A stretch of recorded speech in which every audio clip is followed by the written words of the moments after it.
Football দুনিয়ায় এতদিন বিতর্ক ছিল মেসি সেরা নাকি রোনালদো সেরা, নেইমার সেরা নাকি এমবাপ্পে সেরা। কিন্তু আজকে আমরা যে বিতর্ক নিয়ে হাজির হয়েছি তা শুনলে আপনার মাথার সব চুল খারাপ হয়ে যাবে।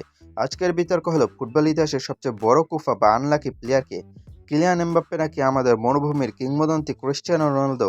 নিন্দুকরা এতদিন রিয়াল মাদ্রিদের এমবাপ্পে কাকাকে কুফা বলে ট্রল করতো যে কাকা টিমে আসার পর রিয়াল নাকি ট্রফি হারানো শুরু করছে। কিন্তু থামেন ভাই, রিল্যাক্স। এমবাপ্পে কাকা তো আমাদের বসের সামনে স্রেফ দুধের শিশু। একজন মানুষ কতটা আনলাকি বা কুফা হলে একটা ক্লাবে যোগ দেওয়ার পর টানা 14টার মধ্যে 14টাই অফিসিয়াল শিরোপায় হাতছাড়া করতে পারে। চলুন আজকে বছরের সেই ঐতিহাসিক শূন্য ট্রফির মহাকাব্যিক পরিসংখ্যানের খাতাটা একটু খুলে বসি। আল নাসেরে যোগ দেওয়ার পর থেকে বস যেন ট্রফি না জেতার এক অদৃশ্য শপথ নিয়েছেন। আসুন লিগের হিসাব দিয়ে শুরু করি। সৌদি প্রো লিগ 22-23 নাই, সৌদি লিগ 23-24 উধাও, এমনকি 24-25 সিজনেও লিগের ট্রফি আল নাসেরের কপালে জুটেনি। Back to back hat-trick miss.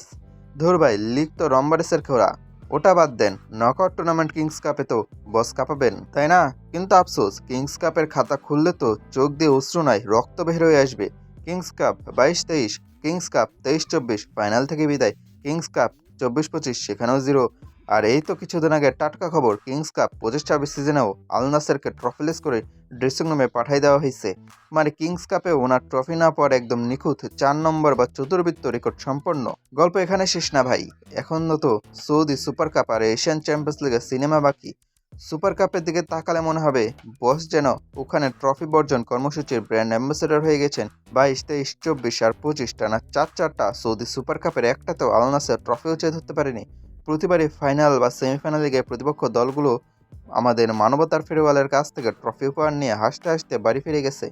আর এশিয়ার সবচেয়ে বড় মঞ্চ এশিয়ান চ্যাম্পিয়ন্স লিগের কথা তো না বললেই নয়।